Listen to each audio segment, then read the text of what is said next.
Hey, everybody. Hey, everybody. Happy New Year. Oh, my goodness. So I am totally, as you can see by the title, doing this Q&A for my HRpreneurs. If this is your first time joining me, welcome to the channel. I am Hannah Bianca Gant, and I have been teaching HR professionals how to turn their skills into a profitable business. I love everything about business, and I have been truly excited to equip and empower other HR professionals to do what I have done to get started, to turn something that was just a side hustle. It was a dream, to be honest, but it was a side hustle while I was working for the federal government and was able to replace my full-time income and was able to make multiple six figures and beyond, right? So super excited about that.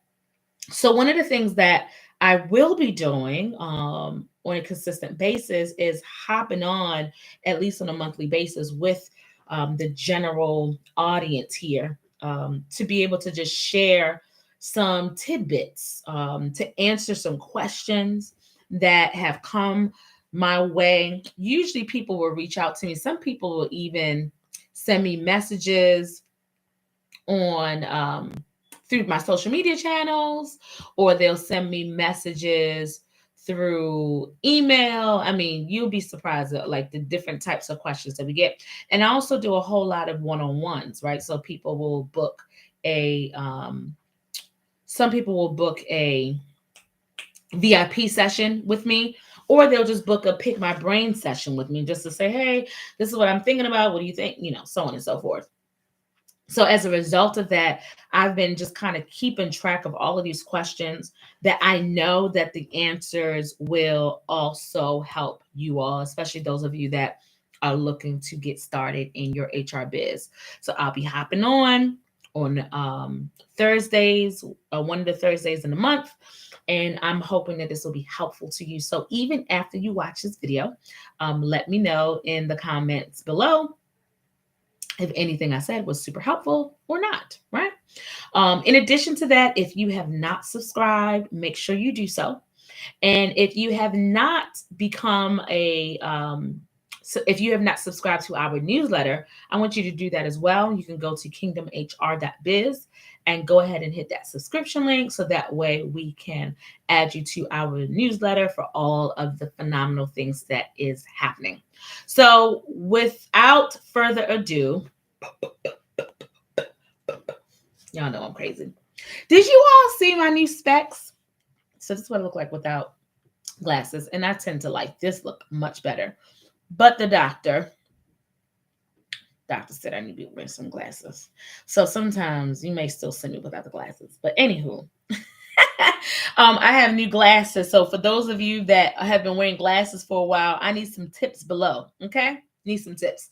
All right. So here's the bottom line. Okay. So with our Q&A today, I did get a few questions, but I really wanted to start off with just sharing some things that we really need to be mindful of as HRpreneurs, especially for 2023. Here's the bottom line. We all hear, you turn on the news and they've been talking about their R word, right? Recession. I just believe, as for me and my house, we ain't gonna be recessing nowhere. Okay. But I know that there's a different mindset. I'm not saying that it's not real, and I am very cognizant about the layoffs that are happening. Trust me, I know I've been laid off before. I also remember what it was like building a business in the height of the pandemic, literally when the pandemic just happened. And I remember losing literally 70% of our clientele because their businesses had to shut down. And I remember what that felt like. So no, it didn't say that it was a recession, but daggone it, it felt like one, okay? Because all of our money was just being stripped away. But ironically, that ended up being the very year that we surpassed our financial goals from the previous year. And what were the things that were done that I did during that particular time that still propelled me forward and our business forward? Let me get this clear too. I don't believe there's anything that I necessarily done. I believe that God's grace carries us from moment to moment, from circumstance to circumstance. Okay, so let's just be really clear. I ain't taking that much credit. I'm not that great. Okay. All of the HR work that I do, that my team does, you as HR professionals can do the exact same thing. But one of the things that I wanted to make sure that I encouraged everybody with today, especially with this R talk, is to not adopt what they say, whoever they is, right? If what they are saying is not in alignment with where God has told you he is taking you, then you cannot repeat it. You cannot own it. It cannot live with you. Don't even be part of the conversations. Y'all see, I'm calling it the R word because I'm believing, as for me and my house, we gonna be progressing and not recessing. Hello, somebody, right? It reminds me of the story in the Bible where Joseph was brought up out of jail, okay? And his gifts made room for him. That's a whole nother talk for a whole nother day. But when he was brought up to interpret the Pharaoh's dreams, he shared with the Pharaoh that there was going to be 7 years of abundance and 7 years of famine. Okay. During the famine, when there was famine all across the land, they were good because they built up strategy. They built up some things throughout that time. So again, I'm coming to you from that particular perspective today before I answer a few questions. And if you are watching live and or the replay, go ahead and make sure that you put your questions that you have below in the comments. Okay. So one of the things that was strategic about what happened, and if you want to know about the stories in the book of Genesis, was that Joseph gave advice to the Pharaoh that they should store up.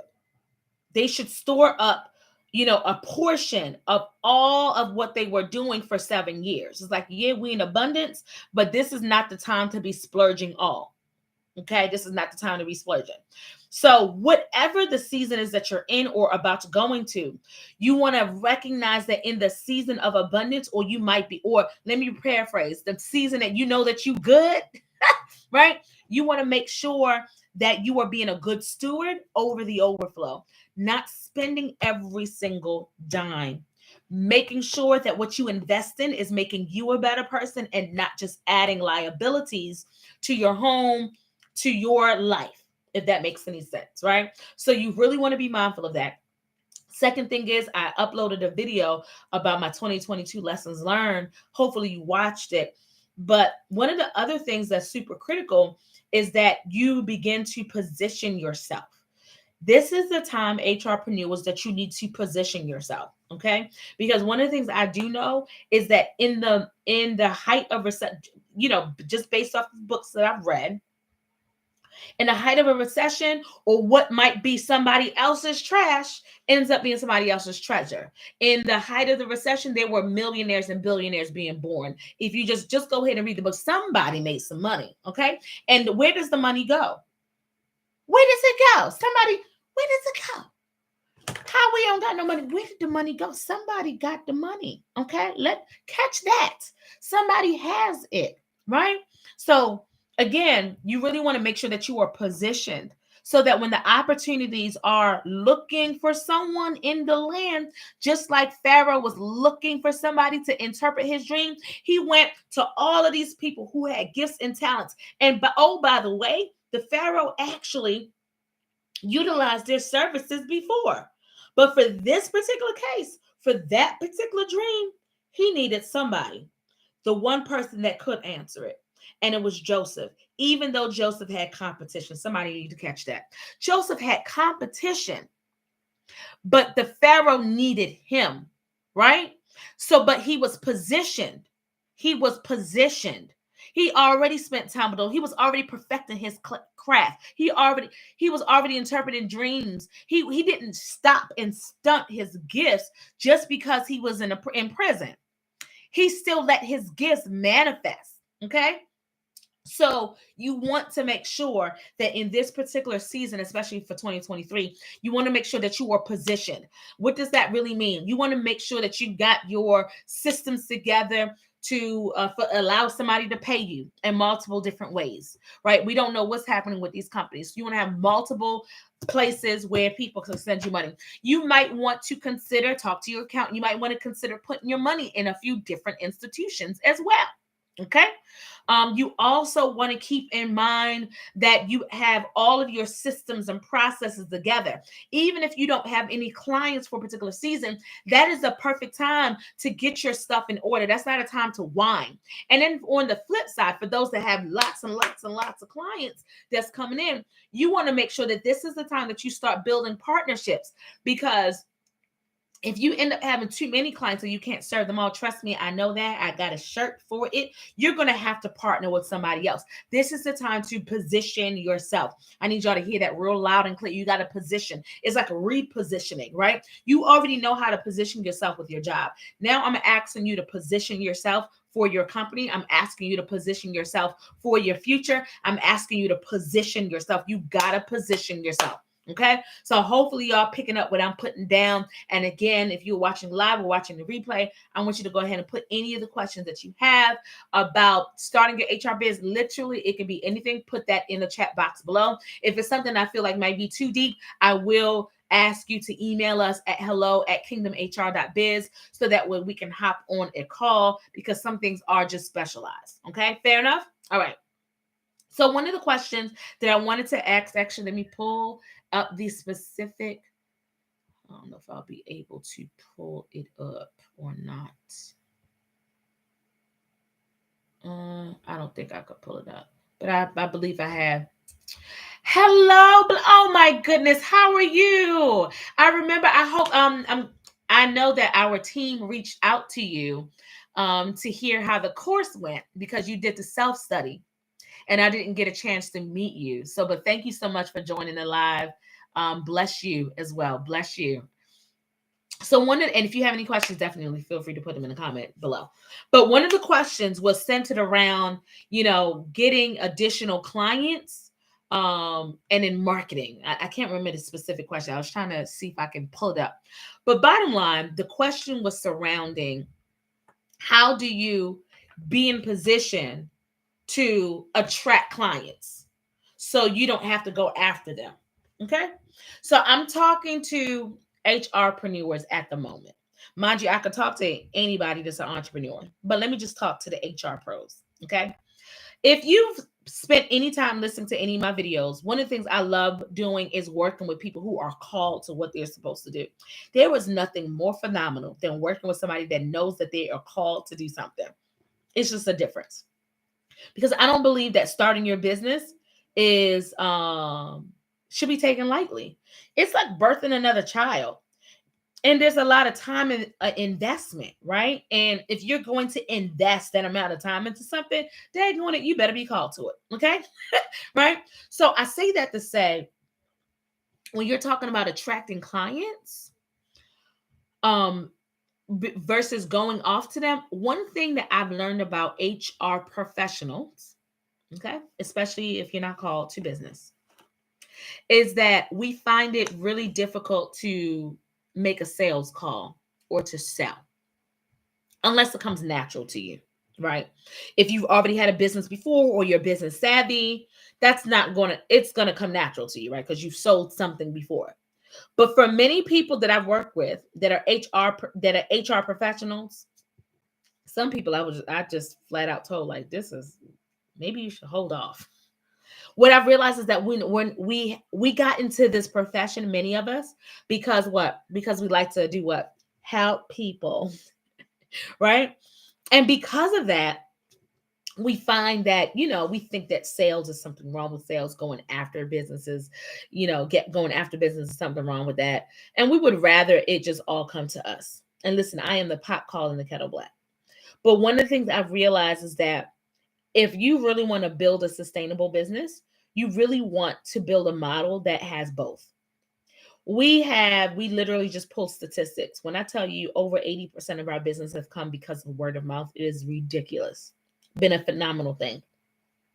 But going back to the tip that I shared with you before, you want to make sure that you're positioned. How is business supposed to come to you if nobody knows that you have an HR consulting business?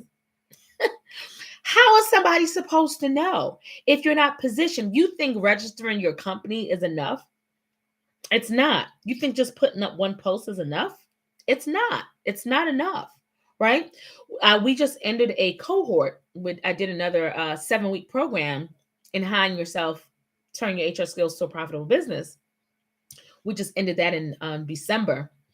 And one of the things I gave them a homework assignment, which was to reach out to some friends that they knew or people that they knew to let them know that they were in business, and then to be surprised about the reactions or the responses. And it's the same thing for us, right? Number one, you want to be positioned. If you really want to get business where people are attracted to you when they're coming to you, you have to make sure that you are positioned to be able to, right, attract them. Because otherwise, you will be doing some cold calling. You will be going and having to go and get the business, if that makes any sense. But again, I believe that both are necessary if your desire is to have a company that is fully sustainable. You want to have a little bit of business development where you are going after, your clients, so on and so forth. What I will also say is, and this is something that I've learned the hard way, and I'm still learning, to be quite honest, is that what really helps is when you know who you're talking to. When you know and can identify who your target market is, that's the magic right there, right? So you got to know who you're talking to. You have to know, because when you know who you're talking to, your messaging, your marketing messaging will become clearer and clearer. You'll know which social media platforms to go on, so on and so forth. You need help through that, let me know. I'm not a marketing guru. However, when it comes to the HR business space, I have known a few strategies that I believe work, and I put that all in our course content, but I also share that in one-on-ones. So bottom line is, you've got to be clear about who you're talking to. What service are you providing? Again, you just have to be clear on those things if you want additional, right? If you want clients coming to you versus you going to them. Hopefully that makes sense. If you have any further questions about that, please, please, please feel free to let me know. Second question that I wanted to address was about on business versus in business. Oh my gosh. So I've done videos about this before, about scheduling.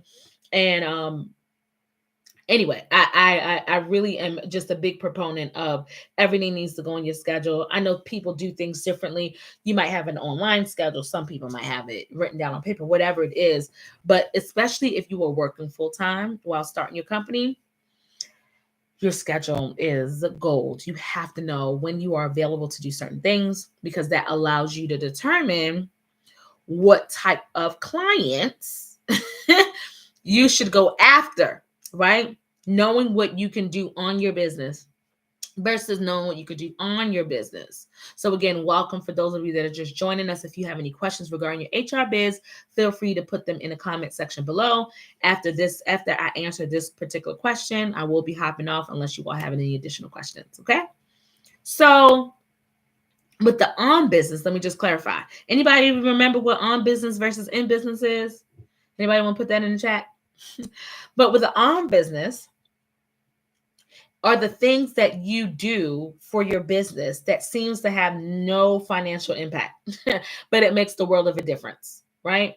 And it's like strategic planning. It's like, putting your processes together. It's like doing all the things that nobody would pay you for, right? Because it's for you. It's for you in your business, right? And then there's your in business stuff where you are the one who is actually being the practitioner to do the work, right? So maybe you are actually doing manual, or you're the one who's actually doing the training. You're the one who's actually doing the resume, so on and so forth, right? So you want to be mindful that you're on business and you're in business. Everybody's proportion is going to look differently, especially because of your schedules. Everybody has a different thing, right? Some of you are in your businesses full time. Many of you are working already full time and beginning to start your business on a part-time basis and begin to grow it that way. So obviously your time is a little more limited, but I want you to consider what your lunch breaks are like. I want you to consider, what does your drive home from work look like, right? Could you block 30 minutes of time as soon after you get off to do something for your 5 to 9, right? You spend so much time on your 9 to 5, and you should, right? And on our my business channel, I actually did a video on the Career Image Solutions channel. I did a video about giving your job your all, right? Um, don't shortchange them. You become a better person when you are your optimum self, not when you are your discounted self, right? You want to do all things in excellence, whether you're working for somebody or not, because what you do for somebody else, believe it or not, it will come right back to haunt you. I remember when the Holy Spirit convicted me about taking my job's paper to print my own stuff. I mean, the conviction was hard. And little did I know that, years later, I would be in business for myself. And I was like, I wouldn't want nobody using my paper.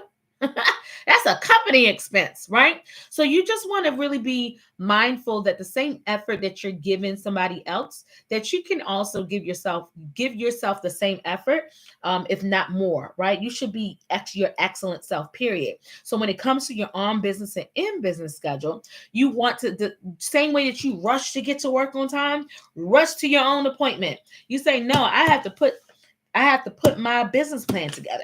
No, I need to rush to put together my workflow processes. No, I need to rush to, right, to do whatever it is that you said, to put my website content together. Make sure that you put yourself on that list as well. Okay, that's super important with your in versus on. And it took me a while to kind of get to this place, but that's the reason why I can confidently share this tip with you now, because I'm living it and I've seen the value that it brings when you are doing your in business versus on business. It just makes a world of a difference, because if you're just living your day to day, and you're not being intentional about what you're going to pursue that day, you will be shocked that your HR business will end up the same place that it was 3 years ago, which is in your journal. Hello, somebody. It will end up the same place, nowhere, right? Because you're not being intentional about your time. And what will also happen is that you'll be somewhere or receive a call or an email from somebody who's ready to work with you. And then you will be frantic, not knowing what to do, right? Because you didn't take that opportunity to be positioned, right? And you also don't know about your schedule. Like, oh, can I meet with you on your calendar? You're like, oh crap, I have to work tomorrow. But if you already put that schedule together, you don't have to be doing all of that, right? So again, I hope that helps. So again, those were the questions that I had. I want to pause. Are there any questions regarding your HR biz, starting your human resources businesses, that you have a question about before I end today? Before I end today.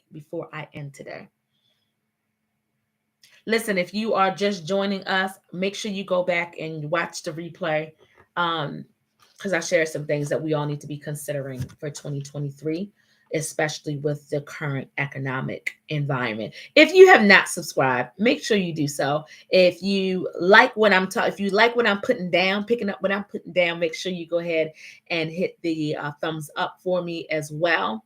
But if you don't have any questions, and a question comes to you a little later, why don't you send it to hello@kingdomhr.biz? What we'll end up doing is compiling those questions, and then I'll be coming up for our HR Biz Q&As, and I'll be answering them live. Let me share with you all the schedule that we have, okay? This is our schedule right now. Let's see how it works. Is kind of what we're doing. People have asked me to do this.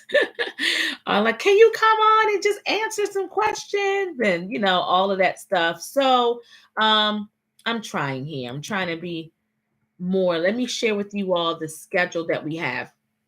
So on 8 a.m. Eastern Standard Time every Monday, we have a prayer call, okay, where we pray. If you have a prayer request, you can feel free to, to come on, and we're just going to pray. So I'll be live on this channel to pray, but there's also a number that you can dial in with an access code if you want to join in for prayer.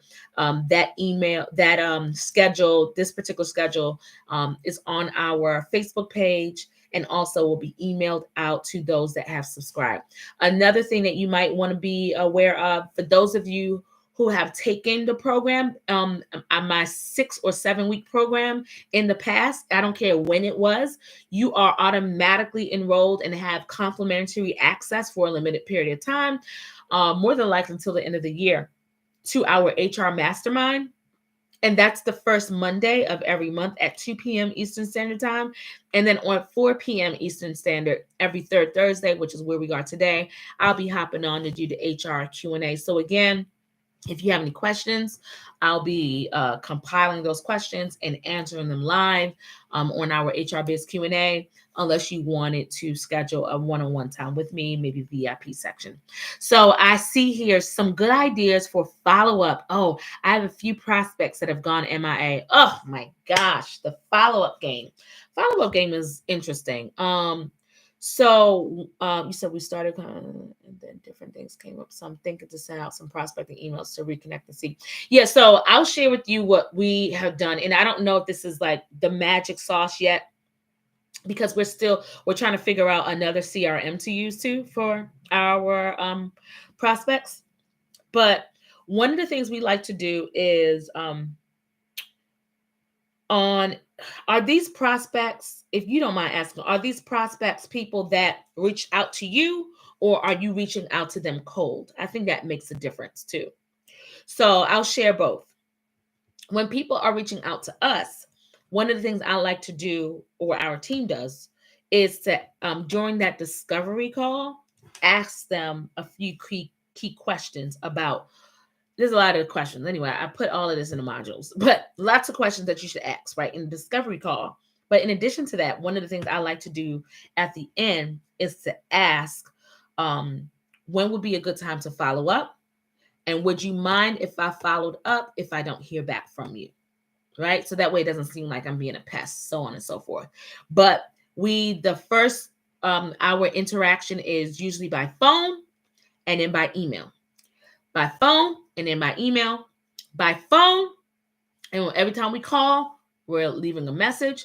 And then that third email is we put in the subject. It's like, haven't heard from you, we'll be removing you from our follow-up list. Sometimes we'll do that on the fourth iteration. And usually that gets people moving, right? Especially if they are interested. If they don't respond, then maybe they're just not interested, at least not yet. I have so many stories just for us alone in Career Image Solutions about the people who said no or went ghosted or MIA'd, and then little do you know, they came right back. I actually did a video about that. They came right back and ended up being our client. So don't be discouraged. Definitely still follow up. Believe it or not, your follow-up keeps you in their face. But I would say after the third or fourth follow-up, maybe you add them to your newsletter if you have one. Right. I wouldn't necessarily waste time to keep calling them on a consistent basis. We also have a 1-2-3 model. And then we also follow up them maybe on a monthly basis. And again, it just depends on the services. So if you are doing the cold calling, right, and it's not somebody who reached out to you, who you're now following up with, if you were doing the cold calling, oh, good. I'm glad that was helpful. If you were doing the cold calling, one of the things I would recommend is that, again, maybe the same process, right, of just calling. Our philosophy, this is one of the things I share with our team, like, because I'm huge on human touches. And I know it's a lost art these days, but I for real love people. I love engaging, and you all stay tuned because I'm hoping we can meet up in person this year. But that's one of our philosophies that I would like our philosophies to be. So I like high touch stuff, right? So we like, okay, makes sense, you were cold calling. So with those people that you cold call, it will be helpful to get their email addresses, because these days there are many people who don't answer the phone for people whose numbers they don't have, because there's so many people calling. Am I the only one? There's so many people calling my phone, selling stuff, automated record, just wasting my time. And one of the things I tell people all the time, if you love me, do not leave me a voicemail. I can't stand voicemails, right? So what I would say to that question, and if you're cold calling, I would recommend you seeing if you can get their email, I would see if you can recommend getting their email, because emailing them and then having some type of catchy subject to say, hey, did you hear about the new message from your HR? Wanted to talk to you about the new. I'm using this as an example because this happened in Maryland. I wanted to talk to you about Maryland Saves. Right, that's a new something that's happening in Maryland. So whatever it is, right, whatever your top 3 core services are, you can just say, hey, do you have time to chat? Just make it compelling for them to open, right? But I have found that those who don't necessarily, there's so many different types of people. People like to engage through phone.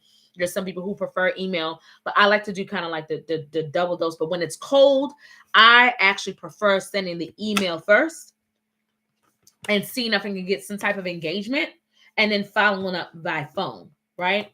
So yeah, that's just a tip that I would utilize for sure, for that reason. So if you can get that email address, and you have a good title in that email, I think that would be a phenomenal way to go.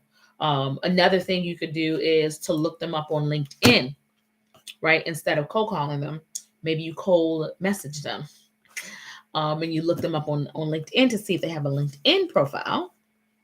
Send them a message on LinkedIn. Oh, perfect. Yes. I would do that first, right? So I would again, cold calling, I would email first. And that way, when you're following up via email, you're keeping the thread, and you can say, hey, haven't been able to reach you. Let me know if you're interested. And I'm telling you, when you send stuff like that, usually they'll respond back and say, no, I'm not interested, or yes, I am, whatever. They're going to be tired of you sending them an email. Trust me when I tell you. Trust me, right? And nobody, that the fear of loss, because if they're really interested, they're going to want to schedule a time with you. Something else though that I think is super helpful is when you're sending an email to someone, make sure you include a link for them to schedule some time with you, because that kind of alleviates the back and forth, right? So if you can put in a link, so that way they can go ahead and book time on your calendar, I think that you will, that would help you with your time as well. So hopefully that helps. Let me know if that was helpful. All right. Well, I am hopping off. We are right over the 30-minute mark, and I definitely don't want to keep you all too long. Thank you so much for attending our HR Biz Q&A session. And again, if you have any other questions that you want me to answer during our third Thursday HR Biz Q&A, feel free to go ahead and email me at hello@kingdomhr.biz. Subscribe to our newsletter. Make sure you follow us on our Start Your HR Consulting Biz Facebook page. I actually post there a whole lot more than that LinkedIn group. You all are too quiet in the LinkedIn group. So I'm going where the action is. Right. So, but make sure you follow and stay connected. Thank you all so much. Don't forget, you got this. You can do this. And until next time, don't forget to command your day. Have a good one.